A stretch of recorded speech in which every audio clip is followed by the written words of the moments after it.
नमस्कार साथियों, स्वागत है आप लोगों का मिस्टर संस्कृत यूट्यूब चैनल पर। यदि आप लोग इस चैनल पर नए हैं तो चैनल को सब्सक्राइब कर लें ताकि जो भी इतिहास की जो अभी पाठ चल रही है श्रृंखलाबद्ध तरीके से, जो भी उसका नया वीडियो आए उसका नोटिफिकेशन आप लोगों को मिलता रहे। तो पाठ को प्रारंभ करते हैं। पिछली पाठ में हमने देखा था, आशा है कि आप लोगों को वो पाठ अच्छे से समझ में आ गया होगा। अभी जो है वर्तमान समय में इतिहास की जो है 7वीं कक्षा की जो पुस्तक है, एनसीईआरटी इतिहास की जो पुस्तक है, श्रृंखलाबद्ध तरीके से आज उसका 7वां पाठ है। इसमें जो है क्षेत्रीय संस्कृतियों का निर्माण, पाठ का नाम है, जो है ये शीर्षक है पाठ का। ये अध्याय है क्षेत्रीय संस्कृतियों का निर्माण, अर्थात जो क्षेत्रीय संस्कृति थी, जो सभ्यता था हमारे भारत देश का। हर एक क्षेत्र जो है, भारत में अनेक प्रकार की सभ्यता था, अनेक प्रकार की सांस्कृतिक जो है कल्चर जिसे हम बोलते हैं आंग्ल भाषा में, वो था। तो उन सब में जो विविधता थी हमारे भारत देश में, उनके बारे में जो है इसमें कुछ वर्णित है। लोगों का वर्णन करने का एक सबसे सामान्य तरीका है उनकी बोलचाल की भाषा से उन्हें परिभाषित करना। जब हम किसी व्यक्ति को तमिल या उड़िया कहते हैं तो आमतौर पर इसका अर्थ होता है कि वह तमिल अथवा उड़िया भाषा बोलते हैं। स्वाभाविक बात है, यदि हम किसी व्यक्ति को तमिल बोलते हैं या उड़िया बोलते हैं या बिहारी बोलते हैं या फिर बंगाली बोलते हैं, तो इससे ये ज्ञापित होता है कि वह व्यक्ति जो है तमिल का है, या फिर वो व्यक्ति उड़ीसा का है, या फिर वो बिहार का है, या फिर बंगाल का है।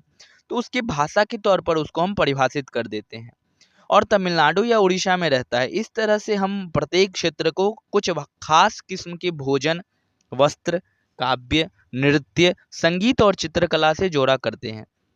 कभी कभी हम इन अस्मिताओं को मानकर चलते हैं और सोचते हैं कि ये युग युगांतर से अस्तित्व में है, किंतु भिन्न भिन्न क्षेत्रों के बीच विभाजक सीमाओं के बनने में समय की भूमिका रही है। जिन्हें हम आज क्षेत्रीय संस्कृतियां समझते हैं, वे समय के साथ बदलती है, और सच तो यह है कि आज भी बदल रही है। ये जो है क्षेत्रीय संस्कृतियां जटिल प्रक्रिया से विकसित हुई है। इस प्रक्रिया के तहत स्थानीय परंपराओं और उपमहाद्वीप के अन्य भागों के विचारों के आदान प्रदान ने एक दूसरे को संपन्न बनाया है।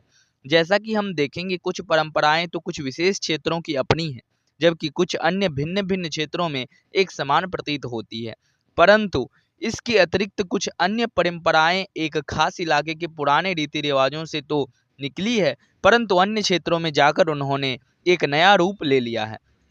तो इससे ये ज्ञापित होता है कि जो हमारा परंपरा है, जो हमारा रीति रिवाज है, वो किस प्रकार से परिवर्तन होता है, किस प्रकार से नवीन स्वरूप में आता है, वो जो है इस पाठ में थोड़ा दिया गया है। चेर और मलयालम भाषा का विकास। अब देखिए, जो चेर भाषा है और जो मलयालम भाषा है, इसका विकास कैसे हुआ और कब हुआ, कैसे हुआ, कहाँ से हुआ, उसके बारे में यहाँ पे कुछ जो है दिया गया है। आइए भाषा और क्षेत्र के बीच अंतः संबंध के एक उदाहरण से अपना विश्लेषण प्रारंभ करते हैं। महोदयपुरम का चेर राज्य प्राय द्वीप की दक्षिणी पश्चिमी भाग में, जो आज के केरल राज्य का एक हिस्सा है, 9वीं शताब्दी में स्थापित किया गया। संभवतः मलयालम भाषा इस इलाके में बोली जाती थी। शासकों ने मलयालम भाषा एवं लिपि का प्रयोग अपने अभिलेखों में किया है। जो देखिए, जो महोदयपुरम का एक जो क्षेत्र है, ये केरल में अभी वर्तमान में पड़ता है। पहले के समय में जो हम देखते हैं चोल चेर पांड्य, उस समय में चेर का एक क्षेत्र था महोदयपुरम, जहाँ से जो है मलयालम भाषा की उत्पत्ति हुई है। यदि कोई पूछे कि मलयालम भाषा जो है, इस भाषा की उत्पत्ति कहाँ से हुई है केरल में, तो महोदयपुरम से इस भाषा की उत्पत्ति हुई है। देखिए, यही है मलयालम भाषा। एक पांडुलिपि आप देख सकते हैं, इसमें कैसे किस प्रकार से इस भाषा का जो है यहाँ पे स्वरूप दिखलाया गया है, ये आप यहाँ पे देख सकते हैं चित्र के माध्यम से किया। वस्तुतः इस भाषा का प्रयोग उपमहाद्वीप के सरकारी अभिलेखों में किसी क्षेत्रीय भाषा के प्रयोग के सबसे पहले उदाहरणों में से एक है। साथ साथ चेर लोगों ने संस्कृत की परंपराओं से भी बहुत कुछ ग्रहण किया। केरल का मंदिर रंगमंच, जिसकी परंपरा इस युग तक खोजी जा सकती है, संस्कृत के महाकाव्यों पर आधारित था। मलयालम भाषा की पहली साहित्यिक कृतियां, जो लगभग 12वीं शताब्दी की बताई जाती है, प्रत्यक्ष रूप से संस्कृत की ऋणी है। यह भी एक काफी रोचक तथ्य है कि 14वीं शताब्दी का एक ग्रंथ लीला तिलकम, जो व्याकरण तथा काव्यशास्त्र विषय है, मणिप्रवालम शैली में लिखा गया था। मणिप्रवालम का शाब्दिक अर्थ है हीरा और मूंगा। यहाँ दो भाषाओं, संस्कृत तथा क्षेत्रीय भाषा के साथ साथ प्रयोग की ओर संकेत करता है। अर्थात यहाँ जो है हमारा संस्कृत, जो हमारा संस्कृत और संस्कृति है, इन दोनों के बीच में जो है, यानी कि क्षेत्रीय भाषा, जो क्षेत्रीय भाषा थी और जो हमारी संस्कृत भाषा थी, पारंपरिक जो भाषा थी, इन दोनों को जो है यहाँ पे शाब्दिक अर्थ में क्या प्रयोग किए हैं, मणिप्रवालम अर्थात हीरा और मूंगा की जोड़ी बताए गए हैं। शासक और धार्मिक परंपराएं, जगन्नाथी संप्रदाय। अब देखिए पुरी में जो है जगन्नाथ मंदिर जो है बहुत प्रसिद्ध है। इसकी क्या इतिहास है, इसके बारे में जो है एक नज़र यहाँ पे हम लोग देखते हैं। अन्य क्षेत्रों में क्षेत्रीय संस्कृतियां क्षेत्रीय धार्मिक परंपराओं से विकसित हुई। इस प्रक्रिया का सर्वोत्तम उदाहरण है पुरी, उड़ीसा में जगन्नाथ का संप्रदाय। जगन्नाथ का शाब्दिक अर्थ है दुनिया का मालिक, जो विष्णु का पर्यायवाची शब्द है। आज तक जगन्नाथ की काष्ठ प्रतिमा स्थानीय जनजातीय लोगों द्वारा बनाई जाती है, जिससे यह तात्पर्य निकलता है कि जगन्नाथ मूलतः एक स्थानीय देवता थे, जिन्हें आगे चलकर विष्णु का रूप मान लिया गया। 12वीं शताब्दी में गंग वंश के एक अत्यंत प्रतापी राजा अनंत वर्मन ने पुरी में पुरुषोत्तम जगन्नाथ के लिए एक मंदिर बनवाने का निश्चय किया। इसके बाद 1230 में राजा अनंग भीम तृतीय ने अपना राज्य पुरुषोत्तम जगन्नाथ को अर्पित कर दिया और स्वयं को जगन्नाथ का प्रतिनियुक्त घोषित कर दिया। देखिए जो अनंत वर्मन था, उन्होंने पुरी में पुरुषोत्तम जगन्नाथ के लिए एक मंदिर बनवाने का निश्चय किया। ठीक है, कौन? अनंत वर्मन। राजा जो है अनंत वर्मन जो राजा थे, उन्होंने ही पुरी अभी वर्तमान उड़ीसा में पड़ता है, उड़ीसा राज्य में, उसमें जो है जगन्नाथ जी का मंदिर बनवाने का निश्चय किया। ठीक है, उसके बाद जो है 1230 में जो अनंग भीम तृतीय आए, उन्होंने जगन्नाथ को अपना जो है स्व अर्पित कर दिया और वहां के लिए जो है प्रतिनियुक्ति वो अपना घोषित कर दिया था। ठीक है, 1230 में ज्यों ज्यों इस मंदिर को तीर्थ स्थल यानी तीर्थ यात्रा के केंद्र के रूप में महत्व प्राप्त होता गया, सामाजिक तथा राजनीतिक मामलों में भी इसकी सत्ता बढ़ती गई। जिन्होंने भी उड़ीसा को जीता, जैसे मुगल, मराठे और अंग्रेजी ईस्ट इंडिया कंपनी, सबने इस मंदिर पर अपना नियंत्रण स्थापित करने का प्रयत्न किया। वे सब यह महसूस करते थे कि मंदिर पर नियंत्रण प्राप्त करने से स्थानीय जनता में उनका शासन स्वीकार्य हो जाता है। सही बात है, किसी क्षेत्र पर यदि नियंत्रण करना है तो उस क्षेत्र की जो आन बान शान है उसको पहले नियंत्रण में कर लीजिए। हमारे भारत देश की जो शान है वो हमारा संस्कृति है, वो हमारा सभ्यता है। यदि हमारे संस्कृति हमारे सभ्यता को कोई शासन में ले लेता है तो हम स्वतः उनके गुलाम हो जाते हैं। इसी प्रकार से जो कोई भी यदि आक्रमण करता था तो उनका प्रथम लक्ष्य ये होता था कि जो इसका मंदिर है, इस मंदिर पर आक्रमण करना है, यहाँ पे शासन जताना है, जिससे यहाँ की जो स्थानीय जनता है वो स्वतः हमारा गुलाम हो जाएगा। राजपूत और शूरवीरता की परंपराएं। 19वीं शताब्दी में ब्रिटिश लोग इस क्षेत्र को, जहां आज का अधिकांश राजस्थान स्थित है, राजपुताना कहते थे। इससे यह समझा जा सकता है कि वह एक ऐसा प्रदेश था जहां केवल अथवा प्रमुख रूप से राजपूत ही रहा करते थे, लेकिन यह बात आंशिक रूप से ही सत्य है। ऐसे अनेक समूह थे और आज भी हैं जो उत्तरी तथा मध्यवर्ती भारत के अनेक क्षेत्रों में अपने आप को राजपूत कहते हैं।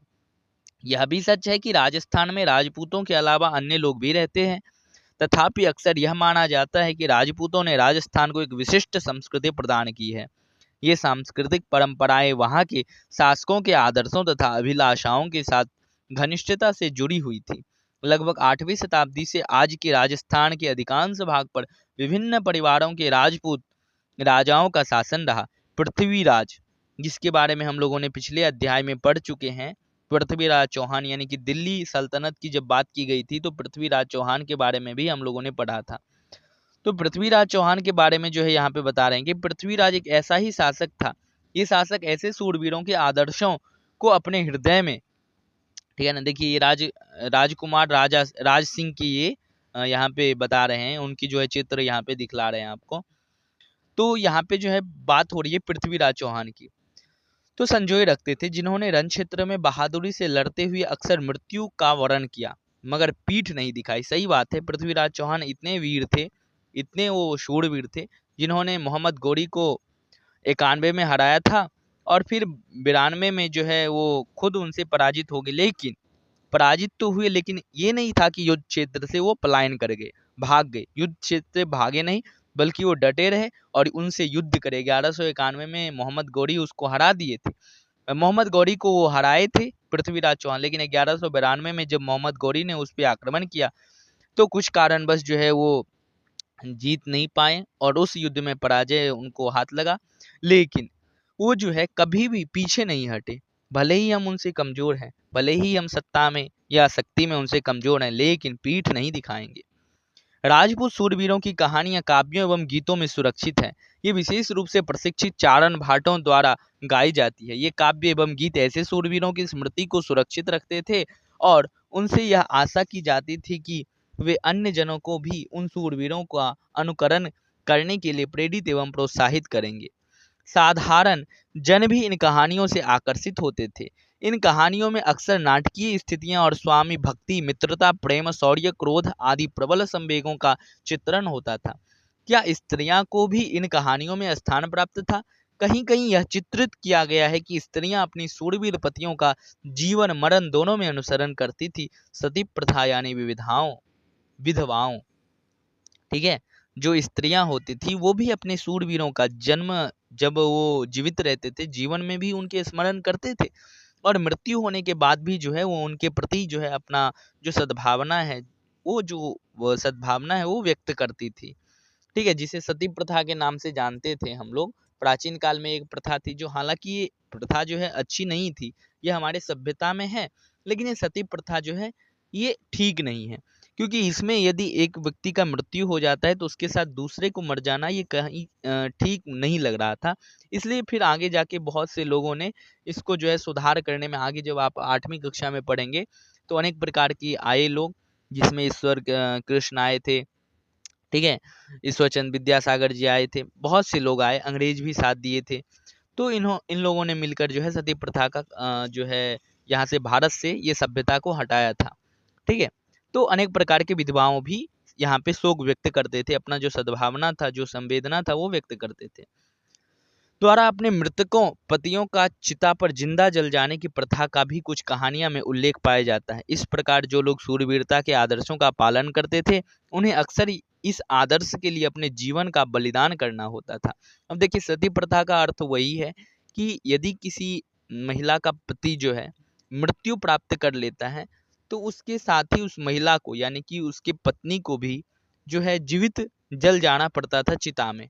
ठीक है, तो ये कुछ हद तक ठीक नहीं था, क्योंकि हमारे शरीर में थोड़ा सा यदि आग लगता है तो उतना दर्द होता है। अब पूरे शरीर में यदि हम सोच कर आग लगाएं, चिंतन करके उसके बाद अग्नि में अपने आप को झोंक दें, तो ये सोचिए शरीर में कितना दर्द होता होगा। तो ये शरीर के लिए या पूरे समाज के लिए कहीं ना कहीं ये हानिकारक था। तो फिर आगे जाके बहुत से ऐसे ज्ञानी व्यक्ति आए जिनके पास सामाजिक नैतिक जो ज्ञान है वो ज्ञान था, और उसके कारण जो है सती प्रथा को भारत से समाप्त किया। क्षेत्रीय सीमंतों से परे कथक नृत्य की कहानी। अब देखिए, कथक नृत्य की जो कहानी है, कथक नृत्य जो है मूल रूप से, आप जब नृत्य देखेंगे भारत का, तो कथक नृत्य जो है उत्तर प्रदेश के क्षेत्र में ये पाया जाता है। यदि शूरवीरताओं की परंपराएं भिन्न भिन्न क्षेत्रों में भिन्न भिन्न रूपों में मिल सकती है, तो नृत्य के विषय में भी यही सच है। आइए नृत्य के एक रूप कथक के इतिहास को देखें। यह नृत्य शैली उत्तर भारत के अनेक भागों में जुड़ी हुई है। कथक शब्द कथा शब्द से निकला है, जिसका प्रयोग संस्कृत तथा अन्य भाषाओं में कहानी के लिए किया जाता है। कथक मूल रूप से उत्तर भारत के मंदिरों में कथा यानी कहानी सुनाने वालों की एक जाति थी। ये कथाकार अपने हाव भाव तथा संगीत से अपने कथावाचन को अलंकृत किया करते थे। 15वीं तथा 16वीं शताब्दी में भक्ति आंदोलन के प्रसार के साथ कथक एक विशिष्ट नृत्य शैली का रूप धारण करने लगा। ठीक है, धारण करने लगा। राधा कृष्ण के पौराणिक आख्यान, कहानियां लोक नाट्य के रूप में प्रस्तुत किए जाते थे, जिन्हें रासलीला कहा जाता था। रासलीला में लोक नृत्य के साथ कथक काला कथाकार के मूल हाव भाव भी जुड़े होते थे। मुगल बादशाहों और उनके अभिजातों के शासन काल में कथक नृत्य राज दरबार में प्रस्तुत किया जाता था, जहां इस नृत्य ने अपने वर्तमान अभिलक्षण अर्जित किए और वह एक विशिष्ट नृत्य शैली के रूप में विकसित हो गया। आगे चलकर यह दो परंपराओं अर्थात घरानों में फूला फला। राजस्थान जयपुर के राज दरबारों में और लखनऊ में अवध के अंतिम नवाब वाजिद अली शाह के संरक्षण में यह एक प्रमुख कला के रूप में उभरा। 1850 से 1875 के दौरान यह नृत्य शैली के रूप में इन दो क्षेत्रों में ही नहीं बल्कि आज के पंजाब, हरियाणा, जम्मू और कश्मीर, बिहार तथा मध्य प्रदेश के निकटवर्ती इलाकों में भी पक्के तौर पर संस्थापित हो गया। इसकी प्रस्तुति में क्लिष्ट तथा द्रुत पद संचालन, उत्तम वेशभूषा तथा कहानियां के प्रस्तुतिकरण एवं अभिनय पर जोर दिया जाने लगा। ठीक है, जब विकसित होने लगा यह नृत्य, तो इसमें जो है जोर देने लगा, इसका जो हाव भाव है, इसकी जो द्रुत है, ठीक है, इसका जो पद संचालन है, इसका जो अभिनय है, इन सब में थोड़ा और जोर देने लगा और इसमें और निखार आए, इसके लिए जो लोग थे वो और काम करने लगे। अनेक अन्य सांस्कृतिक गतिविधियां की तरह कथक को भी 19वीं तथा 20वीं शताब्दी में अधिकांश ब्रिटिश प्रशासकों ने नापसंद किया। फिर भी यह जीवित बचा रहा और गणिकाओं द्वारा पेश किया जाता रहा। स्वतंत्रता के प्राप्ति के बाद तो देश में यह इसे 6 शास्त्रीय नृत्य रूप में मान्यता मिल गई। भारत में 6 शास्त्रीय नृत्य है, जिसमें कथक आता है, कथकली आता है, भरतनाट्यम आता है, कुचिपुड़ी आता है। ठीक है, तो इस प्रकार से हमारे भारत में 6 नृत्य होते हैं जो शास्त्रीय नृत्य के तौर पे जाने जाते हैं। ठीक है, तो इसको भी जो है मान्यता मिली। अब यहाँ पे शास्त्रीय नृत्य की बात की जा रही है, तो एक नज़र यहाँ पे भी देख लेते हैं। किस कला रूप को शास्त्रीय नृत्य माना जाए, कैसी कला हो तो उसको शास्त्रीय नृत्य माना जाता है, यह प्रश्न यहाँ पे आया है। इस प्रश्न का उत्तर देना अक्सर बहुत कठिन होता है। क्या हम उस रूप या शैली को शास्त्रीय कहते हैं जिसका विषय धार्मिक हो, अथवा क्या हम उसे शास्त्रीय इसलिए मानते हैं क्योंकि उसके लिए अत्यधिक कौशल की आवश्यकता होती है, जो कई वर्षों के लंबे प्रशिक्षण से ही प्राप्त होता है, अथवा यह शास्त्रीय इसलिए है क्योंकि यह निर्धारित नियमों के अनुसार ही प्रदर्शित या प्रस्तुत किया जाता है और उसमें विभिन्नताओं को प्रोत्साहन नहीं दिया जाता है। ये ऐसे प्रश्न हैं जिन पर हमें विचार करने की आवश्यकता है। यह भी स्मरणीय है कि बहुत से ऐसे नृत्य रूपों में जिन्हें लोक नृत्य की श्रेणी में रखा गया है, वे विशिष्टताएं पाई जाती है। ठीक है, वे जो है विशिष्टताएं पाई जाती है जिन्हें शास्त्रीय रूपों का विशिष्ट लक्षण बताया जाता है। यद्यपि शास्त्रीय विशेषण का प्रयोग उन कला रूपों की श्रेष्ठता का सूचक हो सकता है, फिर भी यह हमेशा शब्दशः सही नहीं होता। अन्य नृत्य रूप जिन्हें इस समय शास्त्रीय माना जाता है निम्नलिखित है। जैसे भरतनाट्यम तमिलनाडु का जो है एक शास्त्रीय नृत्य है। उसके बाद हो गया कथकली, जो कि केरल का एक प्रसिद्ध नृत्य है। उसके बाद ओडिसी जो कि उड़ीसा का एक शास्त्रीय नृत्य माना जाता है। कुचिपुड़ी आंध्र प्रदेश की है। मणिपुरी, ये मणिपुर का एक शास्त्रीय नृत्य है। तो इस प्रकार से जो है ये हमारे 6 टोटल शास्त्रीय नृत्य है। कथक हो गया, ये कथक आपके उत्तर भारत की तरफ देखने को मिलता है। अभी मूल रूप से आपको यूपी में, एमपी की तरफ, ठीक है, हिमाचल, पंजाब, राजस्थान, बिहार के इलाके में जो है ये आपको देखने को मिलेगा। संरक्षकों के लिए चित्रकला, लघु चित्रों की परंपरा। देखिए, चित्रकला और लघु चित्रों की परंपरा जो है ये कहाँ से प्रारंभ हुई, कैसे हुई, इसके बारे में जो है यहाँ पे कुछ बातें की जा रही है। एक अन्य परंपरा जो कई रीतियों से विकसित हुई वह थी लघु चित्रों की परंपरा। वो क्या थी? लघु चित्रों की परंपरा। लघु चित्र, जैसा कि उनके नाम से पता चलता है, छोटे आकार के चित्र होते हैं जिन्हें आमतौर पर जल रंगों से कपड़े या कागज पर चित्रित किया जाता है। प्राचीनतम लघु चित्रों तालपत्रों अथवा लकड़ी की तिखियां तख्तियों पर चित्रित किए जाते थे। इनमें से सर्वाधिक सुंदर चित्र जो पश्चिम भारत में पाए गए जैन ग्रंथों को सचित्र बनाने के लिए प्रयोग किए गए थे। मुगल बादशाह अकबर, जहांगीर और शाहजहां ने अत्यंत कुशल चित्रकारों को संरक्षण प्रदान किया था, जो प्रशासनिक रूप से इतिहास और काव्यों की पांडुलिपियां चित्रित करते थे। ये पांडुलिपियां आमतौर पर चटक रंगों में चित्रित की जाती थी और उनमें दरबार के दृश्य, लड़ाई तथा शिकार के दृश्य और सामाजिक जीवन में अन्य, ठीक है, जो अन्य पहलू चित्रित किए जाते थे। अक्सर उपहार के तौर पर भी इन चित्रों का आदान प्रदान किया जाता था और ये कुछ गिने चुने लोगों, बादशाहों और उनके घनिष्ठ जनों द्वारा ही देखे जा सकते थे। मुगल साम्राज्य के पतन के साथ अनेक चित्रकार मुगल दरबार छोड़कर नए उभरने वाले क्षेत्रीय राज्यों के दरबारों में चले गए।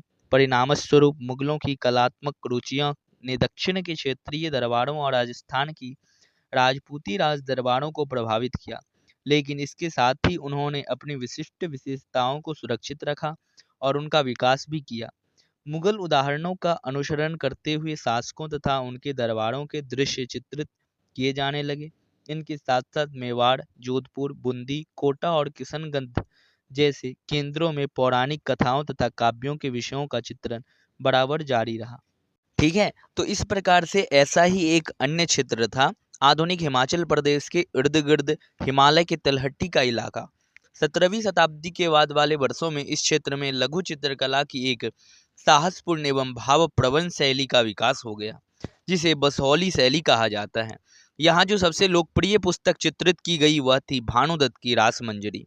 1739 में नादिर शाह के आक्रमण और दिल्ली विजय के परिणाम स्वरूप मुगल कलाकार मैदानी इलाकों की, तो यहाँ जो क्षेत्र था यानी कि हिमाचल प्रदेश के जो इर्द गिर्द जो क्षेत्र थे वहाँ पे एक नई शैली का विकास हुआ, जिसे हम क्या कहते हैं, बासोहली के नाम से जानते हैं।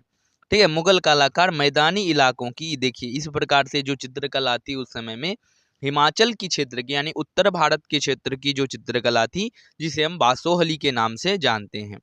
अनिश्चितताओं से बचने के लिए पहाड़ी क्षेत्रों की ओर पलायन कर गए। उन्हें वहां जाते ही आश्रयदाता तैयार मिले, जिसके फलस्वरूप चित्रकारी की कांगड़ा शैली विकसित हुई। ठीक है, कांगड़ा शैली जो है विकसित हुई।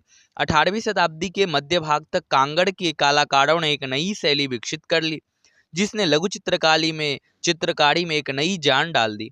उनके प्रेरणा का स्रोत वहां के वैष्णव परंपराएं थी। ठंडे नीले और हरे रंगों सहित कोमल रंगों का प्रयोग और विषयों का काव्यात्मक निरूपण कांगड़ा शैली की विशेषता थी।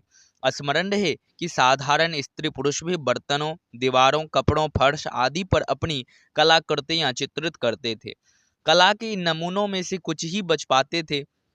इसके विपरीत लघु चित्र राजमहलों में सावधानी पूर्वक रखे जाते थे, जिससे वे सदियों तक सुरक्षित रहे। सही बात है, जो अच्छे चित्र बनते थे, जो लघु चित्र बनते थे, जो काव्यात्मक चित्र चित्रित किए जाते थे, उसको जो है राजा के राजमहल में रखा जाता था। इसलिए रखा जाता था कि सदियों तक ये सुरक्षित यहाँ पे रहे। बंगाल को एक नज़र नज़दीक से देखते हैं। एक क्षेत्रीय भाषा का विकास। अब देखिए, क्षेत्रीय भाषा, आज हमारे भारत देश में अनेक प्रकार की भाषाएं बोली जाती हैं। ठीक है, उसमें से कुछ भाषा जो है संविधान में अनुग्रहित है। ठीक है, और कुछ भाषाएं ऐसे बोली के तौर पर भी प्रयोग की जाती हैं। तो एक क्षेत्रीय भाषा का जो विकास होता है वो कैसे होता है, जैसे कि हमने पीछे देखा कि महोदयपुरम, केरल के महोदयपुरम क्षेत्र से, ग्रामीण एरिया से एक मलयालम भाषा का जो है विकास हुआ था, जो कि द्रविड़ भाषा परिवार का एक भाषा माना जाता है। तो इसी प्रकार से बंगाल को एक नज़र देखते हैं। जैसा कि हमने प्रारंभ में देखा था कि हम अक्सर क्षेत्रों के नाम वहाँ के निवासियों द्वारा बोली जाने वाली भाषा के अनुसार निर्धारित करते हैं। इसलिए हम यह मान लेते हैं कि बंगाल में लोग हमेशा बंगाली बांग्ला ही बोलते हैं। किंतु यह एक दिलचस्प बात है कि आज बंगाली संस्कृत से निकली हुई भाषा मानी जाती है। प्रारंभिक ईसा पूर्व प्रथम सहस्राब्दी के मध्य भाग के संस्कृत ग्रंथों के अध्ययन से यह पता चलता है कि बंगाल के लोग संस्कृत से उपजी हुई भाषाएं नहीं बोलते थे, तो फिर नई भाषा का उद्भव कैसे हुआ। सही बात है, यदि आप संस्कृत से उपजी हुई नई भाषा नहीं बोलते थे, तो फिर नई भाषा का उद्भव कैसे हुआ। ठीक है, तो ये प्रसंग यहाँ पे आता है। तो इससे ये पता चलता है कि आज से बहुत साल पहले वहाँ के लोग भी संस्कृत भाषा बोला करते होंगे। ईसा पूर्व चौथी तीसरी शताब्दी से बंगाल और मगध यानी कि दक्षिण बिहार के बीच वाणिज्यिक संबंध स्थापित होने लगे थे, जिसके कारण संभवतः, ठीक है, संभवतः संस्कृत का प्रभाव बढ़ता गया होगा।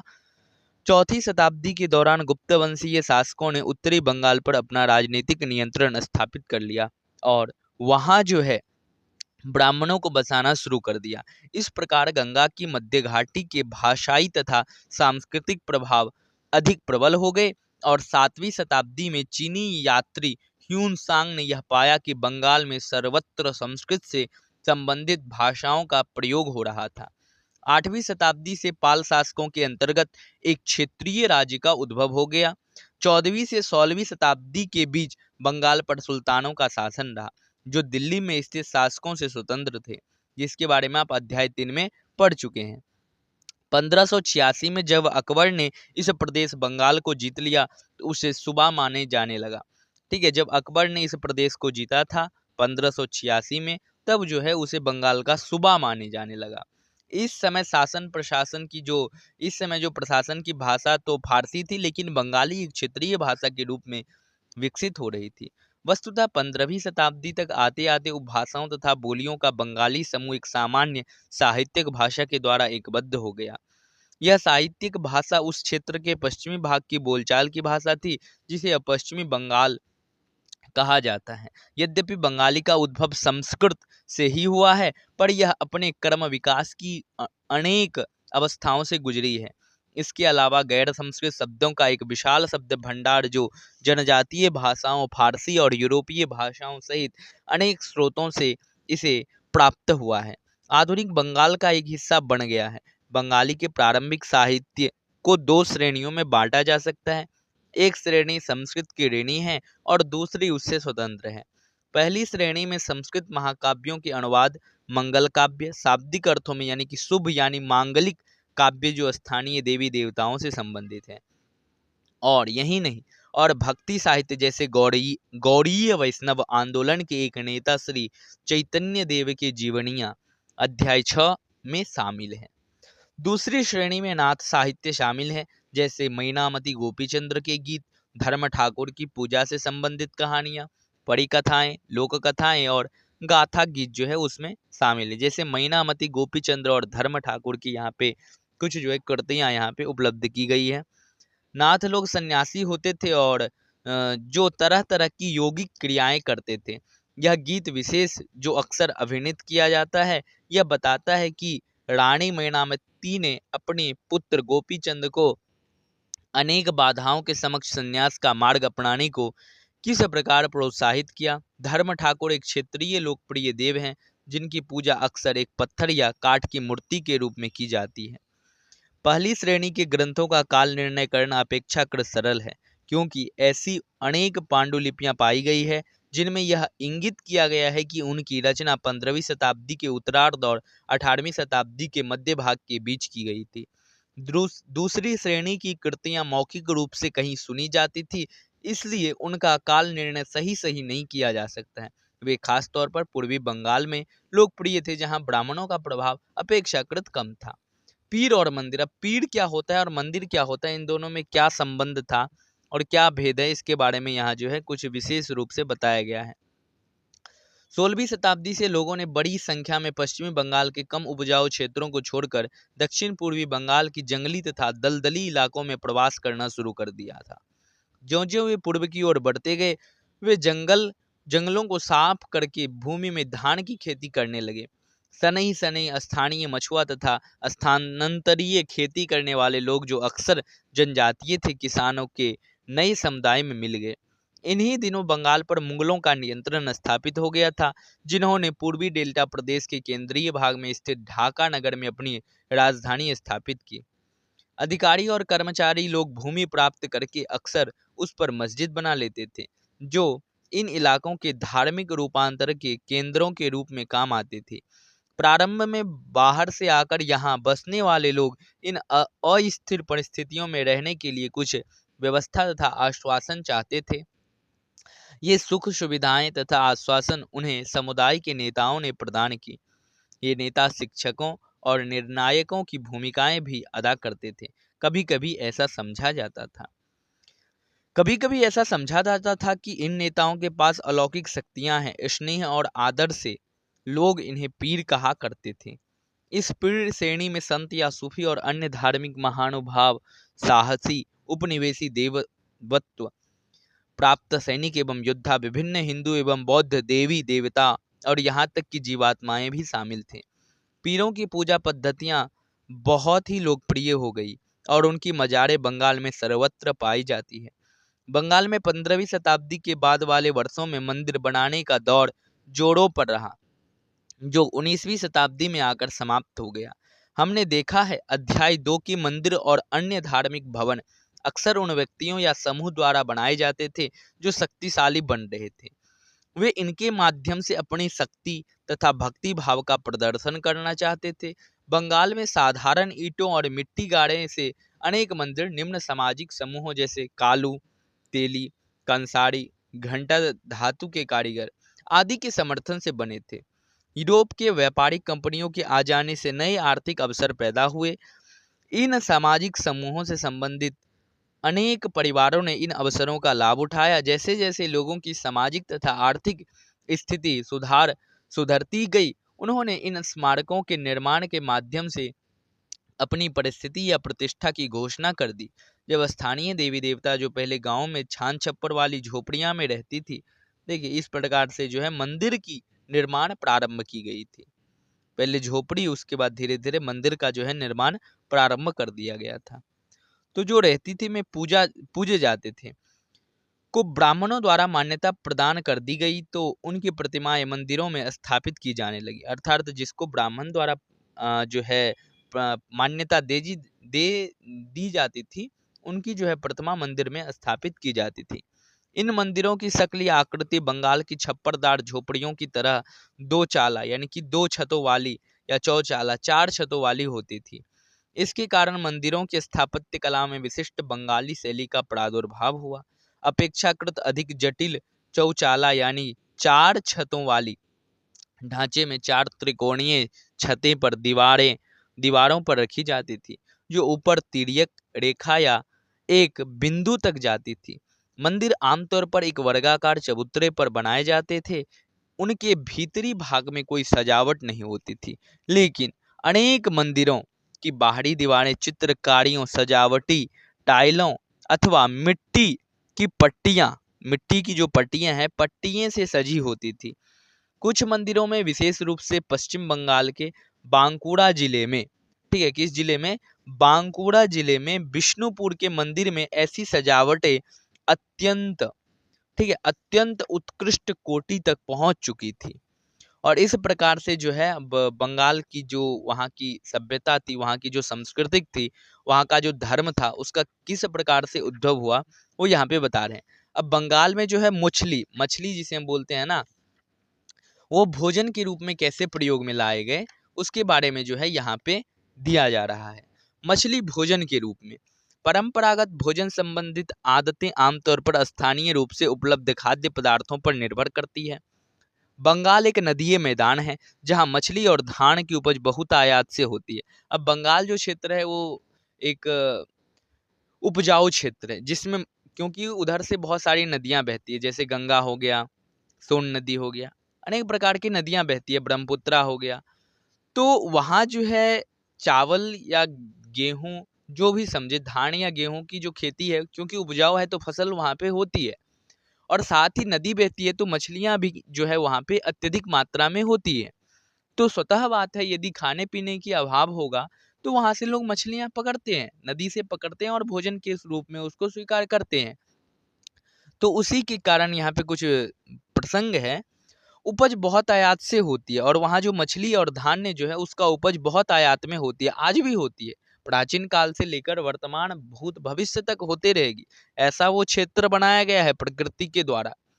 इसलिए यह स्वाभाविक है कि इन दोनों वस्तुओं को गरीब बंगालियों की भोजन सूची में भी प्रमुख स्थान प्राप्त है। मछली पकड़ना वहाँ का प्रमुख धंधा रहा है, और बंगाली साहित्य में मछली का स्थान स्थान पर उल्लेख मिलता है। इससे ज्यादा और क्या होगा कि मंदिरों और बौद्ध विहारों की दीवारों पर जो मिट्टी की पट्टियां लगी है, उनमें भी मछलियों को साफ करते हुए और टोकरियों में भरकर बाजार ले जाते हुए दर्शाया गया है। देखिए ये जो महिला है, इनके हाथ में आप जो है मछली का चित्र देख रहे होंगे। मछली जो है ये बना रही है, यानी कि मछली को काट रही है, उसका जो है यहाँ पे चित्रण किया गया है। और स्वतः सही बात ये है यहाँ पे कि जो उस समय में लोग रहते थे वो थोड़े निर्धन लोग रहते थे, और भोजन के लिए उतने धन नहीं होते थे कि अन्य पदार्थ खरीद के खा सकें या व्यय करके खा सकें। इसलिए वो लोग जो गरीब होते थे, वो मछली और चावल को अत्यधिक मात्रा में स्वीकार करते थे। और आज भी आप यदि देखेंगे तो बंगाल में मछली जो है अत्यंत महत्वपूर्ण माना जाता है। हर एक कोई भी कार्य हो, विवाह हो, शादी हो, अनेक प्रकार के कार्यों में मछली को प्रमुख स्थान दिया जाता है, और ये परंपरागत एक रीति रिवाज के तौर पर अपनाया जाता है। और बहुत जगह ऐसे बंगाल में आप यदि जाएंगे तो इस प्रकार से देख सकते हैं वहाँ पे, ठीक है ना। तो ब्राह्मणों को यहाँ जो है मछलियों को साफ करते हुए टोकरियों में भरकर बाजार ले जाते हुए दर्शाया गया है। देख सकते हैं इस चित्र में किस प्रकार से मछली की प्रधानता दी गई है। ब्राह्मणों को समिष भोजन करने की अनुमति नहीं थी। समिष अर्थात सामिष, यानी कि जो पदार्थ होते हैं ब्राह्मण जो हैं वो ये मीट मछली इत्यादि जो भोजन है ये तो नहीं करते हैं। तो वही बता रहे हैं यहाँ पे, ब्राह्मणों को इस प्रकार की भोजन करने की अनुमति नहीं थी। लेकिन स्थानीय आहार में मछली की लोकप्रियता को देखते हुए ब्राह्मण धर्म के विशेषज्ञों ने बंगाली ब्राह्मणों के लिए इस निषेध में ढील दे दी। बृहद धर्म पुराण, जो बंगाल में रचित 13वीं शताब्दी का संस्कृत ग्रंथ है, ने स्थानीय ब्राह्मणों को कुछ खास किस्मों की मछली खाने की अनुमति दे दी। देखिए यहाँ पे जो मूल परंपरा है कि आप यदि पूजा अनुष्ठान आदि कार्य करते हैं, करवाते हैं, तो आपको जो है ये सब खाने की, हालांकि ये किसी को भी खाने का अधिकार नहीं है, क्योंकि ये भी एक जीव है और जीव को जो है आप उसको तरपा कर यदि खा रहे हैं तो एक प्रकार की हिंसा है और हिंसात्मक भोजन मनुष्य के लिए नहीं है। लेकिन यहाँ पे प्रसंग ये है कि ब्राह्मण जो है, ब्राह्मणों को तो मूल रूप से करना ही नहीं चाहिए था, लेकिन जो बंगाल में रहते थे ब्राह्मण, उनको जो है कुछ हद तक छूट दी जाती थी। यानी कि आप जो है सभी मछलियाँ तो नहीं खा सकते, लेकिन कुछ ऐसे प्रकार की मछली होते थे जिसको ब्राह्मण खा सकते थे। जो कि एक ग्रंथ है, बृहद धर्म पुराण, जो कि 13वीं शताब्दी में लिखी लिखी गई थी। उस ग्रंथ के अनुसार ब्राह्मणों के पास एक प्रमाण मिला कि हम लोग भी मछली खा सकते हैं और यहाँ की लोकप्रियता है, प्रधानता है, यदि नहीं खाएंगे, यहाँ का क्षेत्रीय भोजन है, अर्थात हम लोग भी ये भोजन कर सकते हैं। इस प्रकार से जो है ब्राह्मणों को कुछ खास किस्मों की मछली खाने की अनुमति दे दी गई थी। तो मुझे आशा है कि आप लोगों को ये पाठ अच्छे से समझ में आ गया होगा। यदि कोई कठिनाई है तो कमेंट के माध्यम से प्रश्न कर सकते हैं। यदि आप लोग इस चैनल पर नए हैं तो चैनल को अवश्य ही सब्सक्राइब कर लें, ताकि आपके जितने भी प्रतियोगी परीक्षाएं हैं, चाहे वो सीटेट हो, केवीएससी हो, यूपीएससी हो, एसएससी हो, अनेक प्रकार के प्रतियोगी परीक्षाओं के लिए मदद मिल सके। अतः आप लोगों से निवेदन है कि चैनल को सब्सक्राइब कर लें, बेल आइकन दबा दें, ताकि जो भी इस चैनल पर वीडियो उपलब्ध हो उसका नोटिफिकेशन आप लोगों को मिलता रहे। और यदि यह वीडियो आप लोगों को अच्छा लगा, यह पार्ट अच्छा लगा, तो इसको लाइक करें, अपने मित्रगणों के पास अवश्य ही शेयर करें। आप लोग इस पार्ट के अंत तक जुड़े रहें, इसके लिए बहुत बहुत धन्यवाद। मिलते हैं अग्रिम अध्याय में, अग्रिम पाठ में, अग्रिम ऐतिहासिक पलों के साथ। तब तक के लिए बहुत बहुत धन्यवाद। पुनः एक बार धन्यवाद।